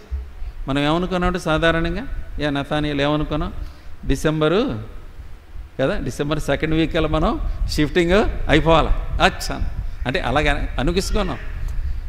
కానీ చూస్తే ఎక్కడైనా ఆధారం ఉందా అండి? అక్కడ తిరిగిన పాప మన వాళ్ళు చాలా ప్రయాసపడ్డారన్న బాబా యవనస్తులు. ఎక్కడ తిరిగి చివరికి ఆదివారం పెద్ద ట్రైల్ ఇవ్వమని చెప్పి ఏమని ఊళ్ళో ఉన్న ఫంక్షన్ హాల్ అని తిరిగాను బెదరన్న. వెళ్ళారు పాప. ఒకటంట 2.5 లక్షలట. ఏంటండి 4 ఆదివారాలకి. అమ్మ నాయన మన దగ్గర ఎంత ఉందని క్యాష్ లెక్క పెడితే అంత. ఇంకోళ్ళు అడిగితే ₹1,00,000. ఎన్నమ్మో ఇదంతా ఏంటి పొరపాటు చేసామా, ఎక్కడ పొరపాటు జరిగిందని నాలో నేను 2-3 రోజులు కొట్టుకుంటా వచ్చి, ఎక్కడ పొరపాటు అంటే మాకు దొరకదాయిక. ఎట్లా కరెక్ట్గా డిసెంబర్ అయిపోయిందా, మొదటి వారం అయిందా, రెండో వారం అయిందా, లెక్కేసుకోండి కరెక్ట్గా. 2nd వీక్ అయ్యేసరికి ఏదైతే అడిగినామో ఆ 2nd వీక్ ఏమైంది, ఈ హాలు మనకి దేవుడు ఇచ్చేశాడు. ఓనర్ గారు పాపం మంచి మనసు ఇది మనకి ఇచ్చాడు. ప్రియులారా, అద్భుతమైన కార్యం. ఆశ దేవుని వాక్. ఒకసారి విసుకుపోయి నిజంగానే విసుగుతో, ప్రభా నువ్వు మాకు హాలు ఇచ్చావు కాదే, హాలు ఇవ్వలేదుగా అంటే దేవుడు అన్నాడు, దేవుడు తగిన సమయంలో మిమ్మల్ని హెచ్చించినట్లు ఆయన బలిష్టమైన చేతి క్రింద దీన మనస్కులై ఉండుడి అన్నాడు. ఇప్పుడప్పుడే డిసెంబర్ వచ్చేసింది, ఇంతవరకు అమితుమి లేదు, ఎక్కడికి వెళ్తామో తెలియదు, ఇంకెక్కడైనా ఎల్లకాలం ఇంట్లోనేనా. కానీ పిల్లరా, దేవుడు అద్భుతమైనది. కాబట్టి పిల్లరా, ఒకటి జ్ఞాపం చేస్తుంది, దేవుని వాక్యం మనకు కావాలి. ఆ వాక్యము చూడండి, ఒక చిన్న మాట మనం చదువుదాం. 1 పేతురు పత్రిక 1వ అధ్యాయం, 1 పేతురు 1వ అధ్యాయం చూడండి. అక్కడ ఏమని రాశారంటే, ఆ వాక్యమట చీకటి గల కాదులే, 2వ పేతురులో ఉందలేండి. 2వ పేతురు 1వ అధ్యాయం చూడండి 19వ వచనం. 2వ పేతురు 1వ అధ్యాయం 19 కలిసి చదువుదామా? 2వ పేతురు 1:19 కలిసి చదువుదాం. ఏమన్నాడు? మరియు ఎంతకంటే స్థిరమైన ప్రవచన వాక్యం మనకు ఉన్నది, తెల్లవారి వేకువ చుక్క మీ హృదయములలో ఉదయించే వరకు ఆ వాక్యము చీకటి గల చోటున వెలుగిచ్చు దీపమైనట్టున్నది, దాని యందు మీరు లక్ష్యముంచిన ఎడల మీకు ఇలా మనం లక్ష్య పెట్టాలమ్మా. ఈ కొత్త సంవత్సరంలో శ్రద్ధ తీసుకోండి బ్రదరు, సిస్టర్, అమ్మ, కొద్దిగా టైం తీసుకో. రోజుకి 3 అధ్యాయాలు చదువుకోవాలా, 4 అధ్యాయాలు చదవాలా? ఒక లెక్క పెట్టుకొని క్రమంగా చదువు, టైం పెట్టుకో. లేకపోతే ఏమవుతుంది, నామకార్థం అయిపోద్ది. ఉద్యోగం చేయాలిగా, ఉద్యోగాన్ని పరిగెత్తికి వెళ్తావు కదా. కాబట్టి ముందుగానే అంటే ఒక 5 గంటలకో 4:30కో లేదు పోనీ 6 గంటలకో లేచి ఒక అరగంట గ్యారంటీగా బైబిల్ చదవాలి, ప్రార్థన చేసుకోవాలనుకో. టైం ఇచ్చేయి, టైం కేటాయించే, అప్పుడు నేను ఎవరో డిస్టర్బ్ చేయరు. ఆ టైంలో బైబిల్ చదువుకో, ప్రార్థన చేసుకో. అప్పుడు కరెక్ట్గా అర్ధసహితం పెన్న దగ్గర పెట్టుకొని ఏదైనా అండర్లైన్ చేసుకుంటా ఒక అధ్యాయం అర్ధసహితంగా చదువుతా, బాగుంటుంది. ఎందుకంటే పిల్లరా, నిరాకారంగా శూన్యంగా చీకటికి మన భూగోళాన్ని రెస్టోర్ చేయడానికి దేవుడు ఉపయోగించిన పద్ధతి ఏంటంటే తన మాట ఉపయోగించిన వాక్కును వాడాడు. ఆయన పలకగా పలకగా పలకగా పలకగా ఎన్నిసార్లు ఉందండి అక్కడ? పలకగా పలకగా పలకగా పలకగా ఇట్లు పలకగా ఇట్లు పలకగా ఆ ప్రకారం ఆయను, ఆ ప్రకారం ఆయను, ఆ ప్రకారం ఆయను. దేవుడు మాట్లాడే దేవుడు, మన దేవుడు మాట్లాడే దేవుడు, పలికే దేవుడు. అయినా నీతో పలికేవాడు, నాతో పలికేవాడు, మనతో మాట్లాడేవాడు. కాబట్టి ఆ వాక్యాన్ని చదువుతూ ఉంటే, ముందు పెట్టుకుంటే దేవుడు మాట్లాడతాడు, అద్భుతంగా మాట్లాడతాడు. రెండవది ఏంటంటే చూడండి, ఇప్పుడు మళ్ళీ ఆదికాండం 1వ అధ్యాయం 3వ వచనము చూడండి, 2వ వచనం మళ్ళీ చూడండి, లాస్ట్లో ఏమంటాడండి? ఆదికాండం 1వ అధ్యాయం 2వ వచనంలో ఏమంటాడు? భూమి నిరాకారముగా శూన్యముగా ఉండెను, చీకటి అగాధ జలం మీద కమ్మి ఉండెను, దేవుని ఆత్మ జలముల పైన అల్లాడుచుండెను అంట. దేవుని ఆత్మ జలముల మీద అల్లాడుచుండెను. దయచేసి గమనించు, ఇందాక బ్రదర్ జ్ఞాపకం చేశాడు. ఆ మాట మనం బాగా వాడతాం, సేవకులకు ఎక్కువగా చివరిలో ఈ మాట పలుకుతారు. కరెక్టే. ఏమని? తండ్రి అని దేవుని ప్రేమ, ప్రభువైన యేసుక్రీస్తు వారి కృప, పరిశుద్ధాత్మ దేవుని యొక్క సహవాసం అంటాం. సహవాసం అనడం బాగుంటుంది, కానీ పిల్లలు చాలాసార్లు మనం ఫీల్ అవుతా ఉన్నాం. ఆ పరిశుద్ధాత్మ, the Holi spirit of God, పరిశుద్ధాత్మతో సహవాసం చేసే విషయంలో మనం ఫెయిల్ అవుతా ఉన్నాం. మనము కనుక అట్లా ఫెయిల్ అయితే నువ్వు మార్పు చెందలేవు, మనం మార్పు చెందలేము. అందుకే ఎక్కడేసిన గొంగళి ఎక్కడే ఉన్నట్టుగా ఉంది చాలా సమయాల్లో. ఎందుకో తెలుసా? పరిశుద్ధాత్మ ఆయన యోహాను సువార్త 14 ఇందాక బ్రదర్ చదివించాడు. మీకు ఆ యొక్క ఆదరణకర్తను అనుగ్రహించుచున్నాను, లోకమాయనను ఎరగదు చూడదు గనక ఆయనను, అంటే పరిశుద్ధాత్మను పొందలేదు, కానీ మీరు ఆయనను ఎరుగుదురు, ఆయన మీతో ఉండును, మీలో నివసించును, మిమ్మను అనాథలుగా విడువను అని అన్నాడు. ఆయన మీలో నివసించును. ఎవరు నివసించును? పరిశుద్ధాత్మ మీలో నివసించును. ఆయన మనలో ఉన్నాడు, ఆయన మనతో నివసిస్తున్నాడు. అది మన గమనికలో ఉండాలా. అనుదినము కూడా ఆయన మనతో నడుస్తున్నాడు, మనతో మాట్లాడుతున్నాడు, మనతో నిద్రపోతున్నాడు, ఆయన మనతో ఉన్నాడు. కొన్నిసార్లు రాత్రి సరిగా నిద్ర పట్టదు, అంటే 11, 12 అయిపోతామని కొన్నిసార్లు నిద్ర పట్టదు. అప్పుడు ప్రభా ఇదిగో నాయన నాకు డీప్ స్లీప్ దయచే, ప్రభా మీరు నాలో ఉన్నారు నాకు తెలుసు, నాకు డీప్ స్లీప్ దయచాను. తెల్లారిసరికి భలే సంతోషం అవుతుంది. ప్రభా నాకు భలే డీప్ స్లీప్ ఇచ్చావు కదయ్యా, లేట్ అయినా కానీ పర్లేదు, తెల్లారి మళ్ళీ 3:30 లేచిపోగలిగాను. ఈ తక్కువ టైంలో డీప్ స్లీప్ ఇచ్చావు కదయ్యా, నీకు ఎంతో వందనాలు అనుకుంటా. ఈ ఉదయం కూడా అట్లా అనుకున్నా, మనం కూడా ఒకసారి అట్లా అనుకున్నా. నిజం, ఎందుకంటే దేవుడు డీప్ స్లీప్ ఇచ్చాడు, గాఢ నిద్ర ఇచ్చాడు. తక్కువ టైంలోనే గాఢ నిద్ర ఇచ్చాడు. ఎందుకంటే ఆయన మనలో ఉన్నాడు, మనలో నివసిస్తున్నాడు. ఇప్పుడు నేను ప్రభా నాకు తగిన ఓర్పు సహనాన్నివ్వు అయ్యా, నా హృదయం నాకు ప్రేమనివ్వు అయ్యి, ఈ టైంలో నాకు ఓర్పు సహనాన్నివ్వు. పరిశుద్ధాత్మ దేవుడు నీతో ఉండి, బైబిల్లో రోమా 5:5లో ఒక మాట ఉంది. ఏమంటాడండి? రోమా 5:5లో ఏమంటాడు? ఏమంటాడమ్మా? అభిషేకం ఏమన్నాడు? రోమా 5:5లో ఒక మంచి మాట ఉంది. ఏమిటి తెలుసా అండి? దేవుడు మనకు అనుగ్రహించిన పరిశుద్ధాత్మ ద్వారా తన ప్రేమను మన హృదయంలో కుమ్మరించు. కాబట్టి పరిశుద్ధాత్మ ఆయనకున్న నేర్పరితనం ఏంటంటే తన దైవ ప్రేమ మన హృదయంలో కుమ్మరిస్తాడట. పరిశుద్ధాత్మ దేవుని ఒక మంచి పరిచర్య ఏంటంటే మన హృదయాంతరంగంలో ఆయన ప్రేమను కుమ్మరిస్తూ ఉంటాడట. అగాపే ప్రేమ, నిస్వార్థమైన త్యాగసహితమైన అగాపే ప్రేమ మన హృదయంలో దేవుడు నింపుతా ఉంటాడట. పిల్లరా, ఇలా చాలా విషయాలు ఉన్నాయి. కానీ పిల్లలు ఈ సమయంలో మనం ముగించేసేదానికి ముందు యేస్కేలు 37 ఒకసారి చదువుతాం. ఈ రెండు కూడా నెరవేరినాయి. ఎప్పుడు నెరవేరినాయి, ఎలా నెరవేరినాయి, ఒక 5 నిమిషాలు మనం ముగించేద్దాం. చూడండి ఒకసారి యేస్కేలు గ్రంథం 37వ అధ్యాయం చూడండి. యేస్కేలు 37వ అధ్యాయం చూడండి. ఇక్కడ పరిస్థితి ఏంటంటే నిరాకారముగా శూన్యముగా చీకటి కమ్మేసింది ఇశ్రాయేలు ప్రజల్ని. ఇక్కడ అమ్మా ఎవరినయ్యా అంటే ఇశ్రాయేలు ప్రజలకి ఇక్కడ మనం చూస్తే ఎంతో నిరాకారం, శూన్యత. ఎందుకంటే వాళ్ళ మందిరం కూలగొట్టేశారు. ఏమ్మా వాళ్ళ మందిరం కూలిపోయింది, వాళ్ళు బానిసలుగా ఉన్నారు, విదేశంలో ఉన్నారు, సమస్తాన్ని పోగొట్టుకున్నారు.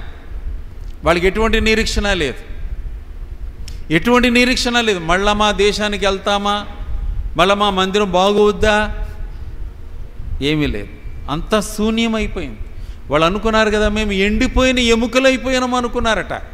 బైబిల్లో చదవండి యేస్కేలు 37వ అధ్యాయం.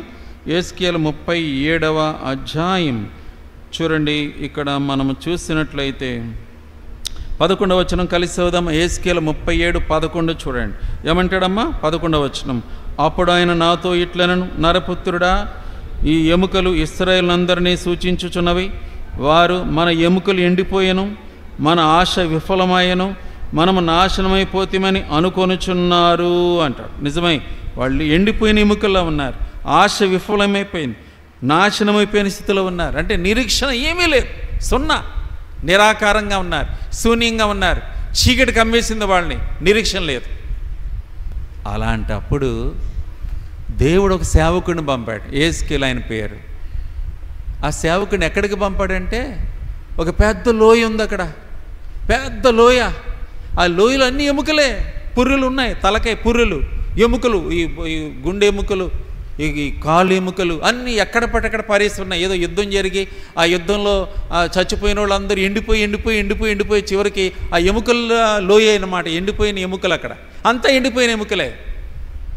కాబట్టి యేస్కేలుకి అర్థం కావట్లే, దేవుడు ఎందుకు పొరులు అన్ని ఎముకలు, ఏంట్రబ్బా ఇదంతా అనుకున్నాడు. అప్పుడు దేవుడు అన్నాడు కదా, యేస్కేలు ఈ ఎండిపోయిన ఎముకలు బ్రతుకుతాయా అని అడిగాడు.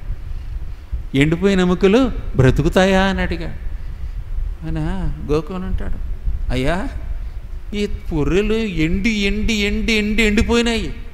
ఈ రొమ్ము ఎముకలు ఎండిపోయి ఉన్నాయి. ఈ కాలు ఎముకలు ఇవన్నీ కూడా ఎండిపోయి ఉన్నాయి. ఇవి బతకడం ఏంటి అసలు అని మనసులో ఒకవేళ అనుకున్న ఆయన అన్నీ చూడండి. మాట చదువుదాం మనం.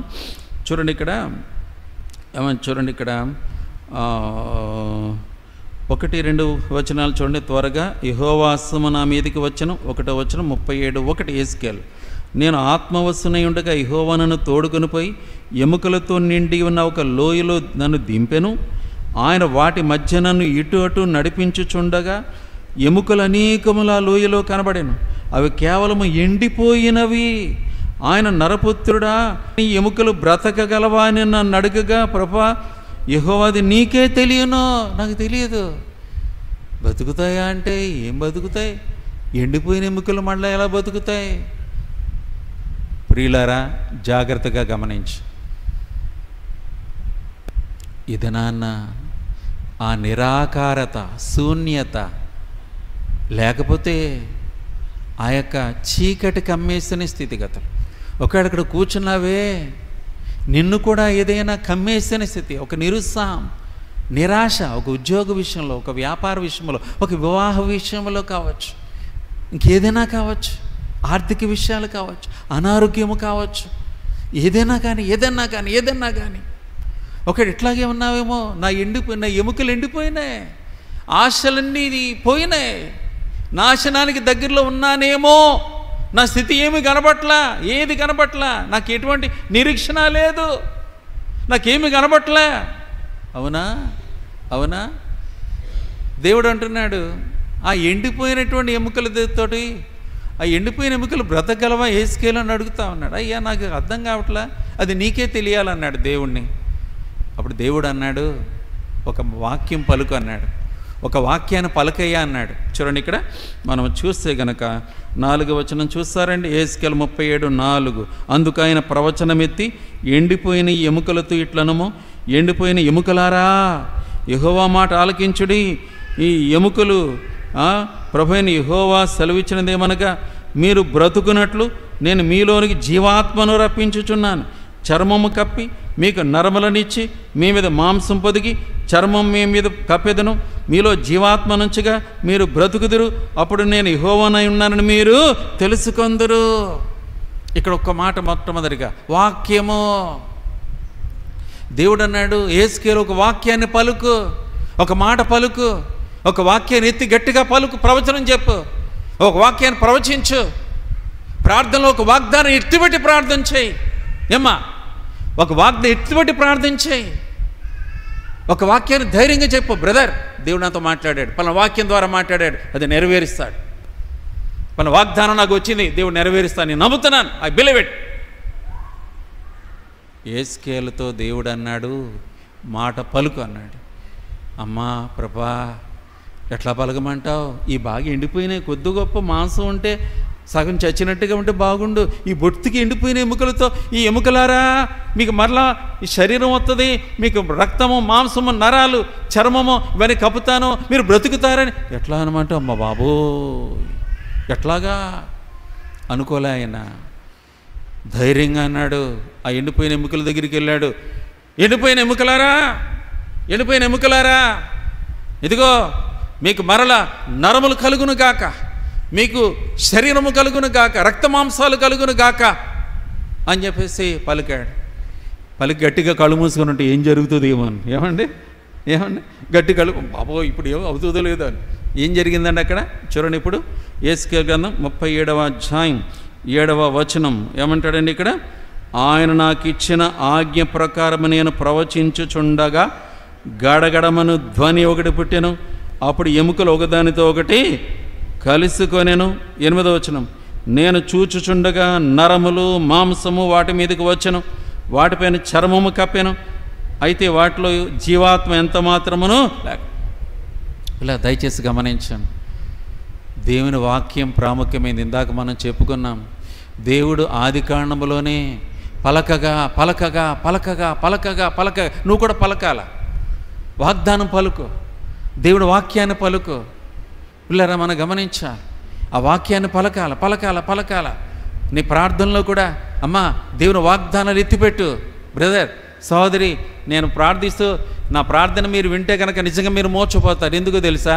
నేను కనీసం నా ప్రార్థన అయిపోలో కనీసం కొన్ని కనీసం 70-80 వాక్యాలు ఎత్తిపెడతాను. నిజం అది.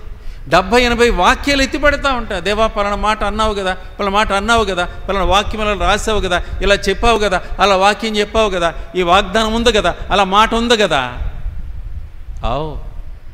ఓ ప్రియులారా, యెహెజ్కేలు పలకగా, తర్వాత దేవుడు చెప్పాడు, పలుకు నాయనా, నువ్వు పలుకు.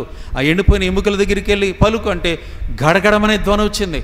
ఆ ఎముకలు ఒకదాని కూడా కలుసుకుంటా ఉన్నాయి. ఆ రిబ్బు ఎముకలని ఇలా కలుసుకున్నాయి. ఏమండి, ఈ కాళ్ళు ఎముకలు జాయింట్లు కలుసుకున్నాయి. మెడ అతుకుపోయింది. ఇక్కడ ఈ పుర్రెలు వెళ్ళి మీద అతుక్కున్నాయి. చూస్తూ ఉంటాడు కానీ నరాలు వచ్చేసినాయి.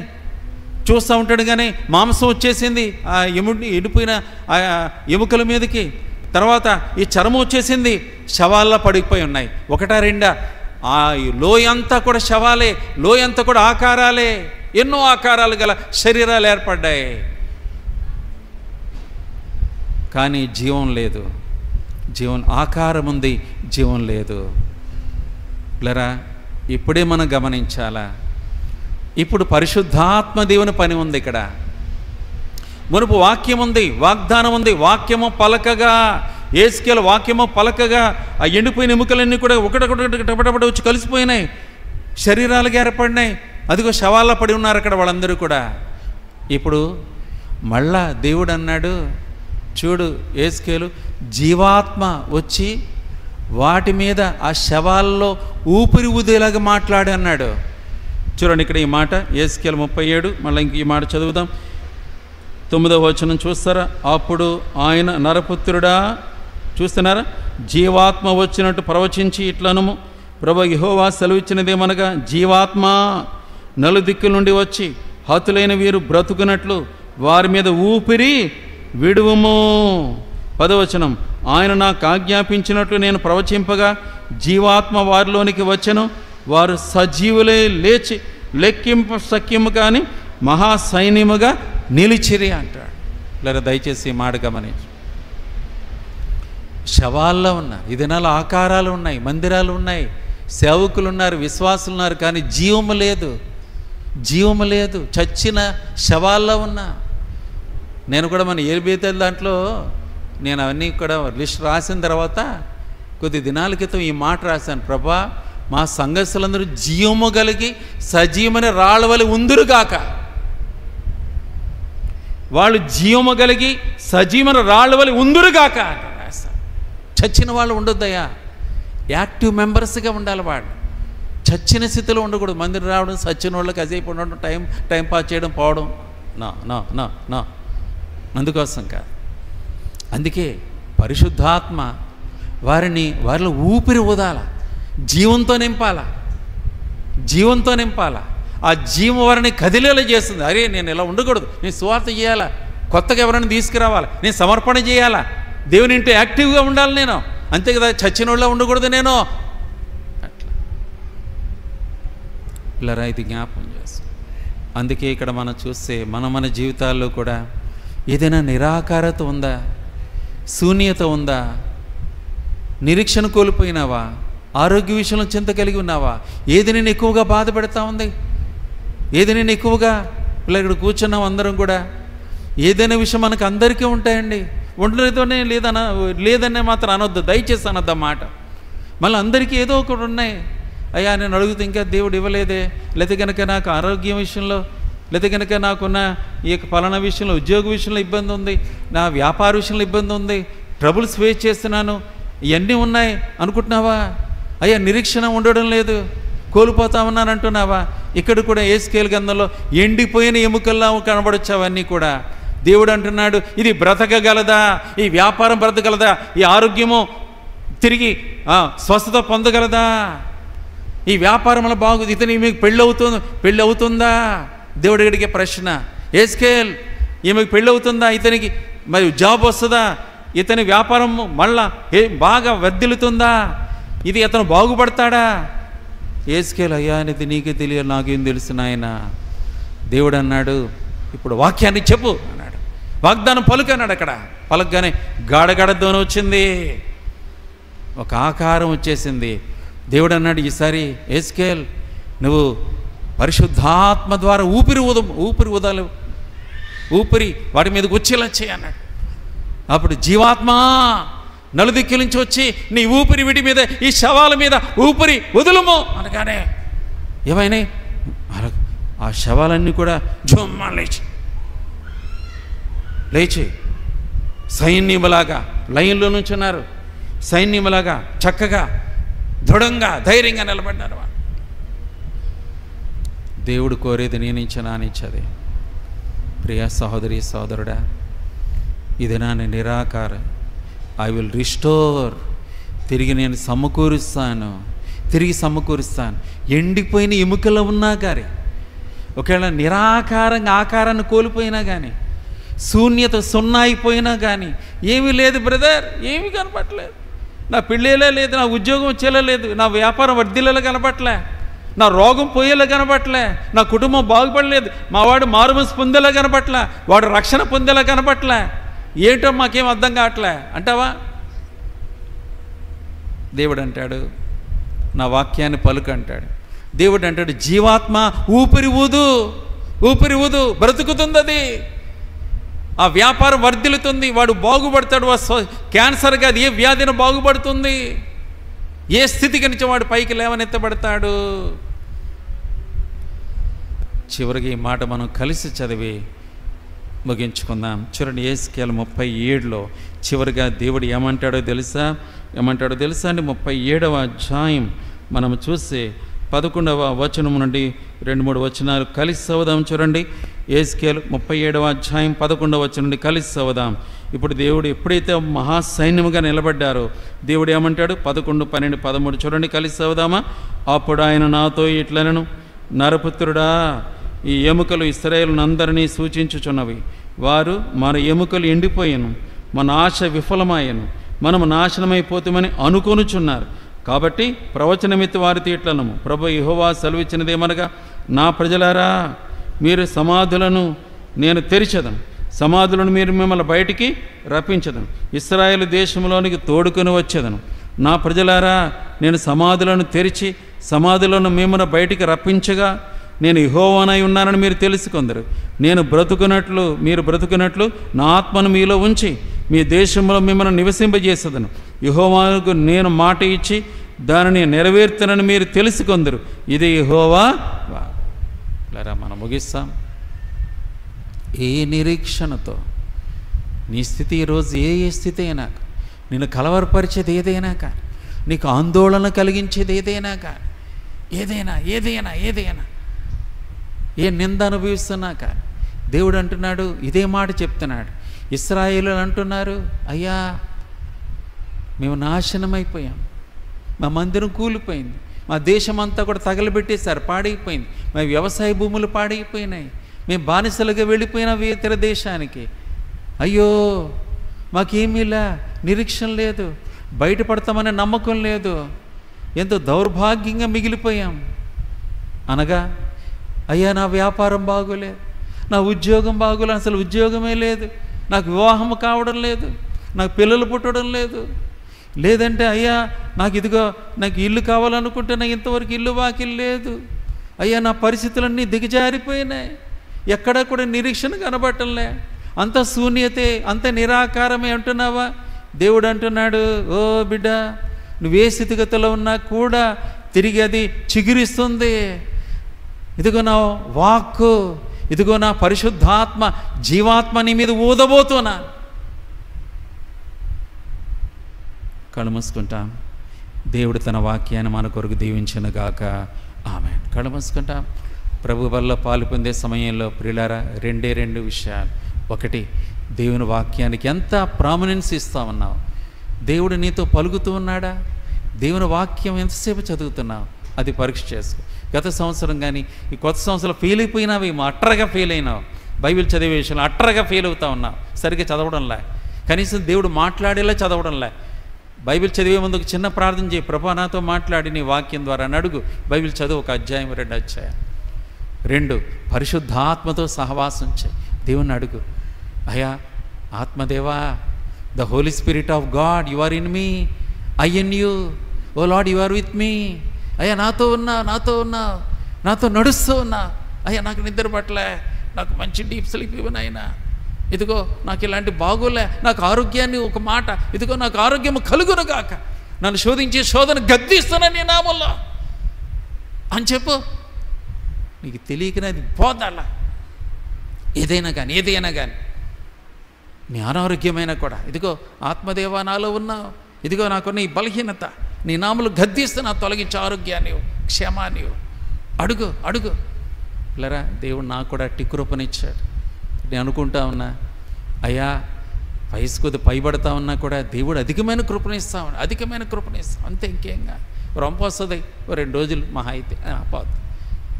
ప్రభా నేను అనారోగ్యం ఉంటే నీకు ఇష్టం కాదు, నా గొంతుకుపోతే మందులు ఎలా వాక్యం చెప్పను, కాబట్టి ఈ గొంతుకు సరిచే. విచిత్రం, ఆ రాత్రి వరకు కూడా అసలు గొంతు గూగు అనేది పన్నాడు మామూలుగానే ఉంది, అంత పాటలు పాడుతూ వచ్చా. ఎట్లా? పరిశుద్ధాత్మ నీలో నాలో ఉన్నాడు. అమ్మా, అయ్యా, ఆయన నీకు సహాయకుడు, ఆదరణకర్త, సత్యస్వరూపి, ఆదరణకర్త నీలో ఉన్నాడు, నీతో నివసిస్తున్నాడు. ఆయనతో మాట్లాడు, దినదినం మాట్లాడని ట్రై చేయి, రోజు మాట్లాడు, ఆయనకు అప్పగించు. ఆయన నీకు తోడు. దేవుడే చెప్పాడు, అదిగో పరిశుద్ధాత్మ మీలో నివసిస్తున్నాడు అని, ఆదరణకర్త మీతో ఉన్నాడని, నేను విడువని ఎడబాయనని చెప్పాడు ఆయన. నీ బలహీనతల్లో కూడా ఆయన క్షమించేవాడు. అలాగూ మనం బలలో చేవేద్దాం. ఎక్కడ ఫెయిల్ అవుతున్నామో సరి చేసుకొని దిద్దుకొని ఈ సంవత్సర ఆరంభపు కాలంలో దిద్దుకొని బలలో మన పాలు పొందుతాం.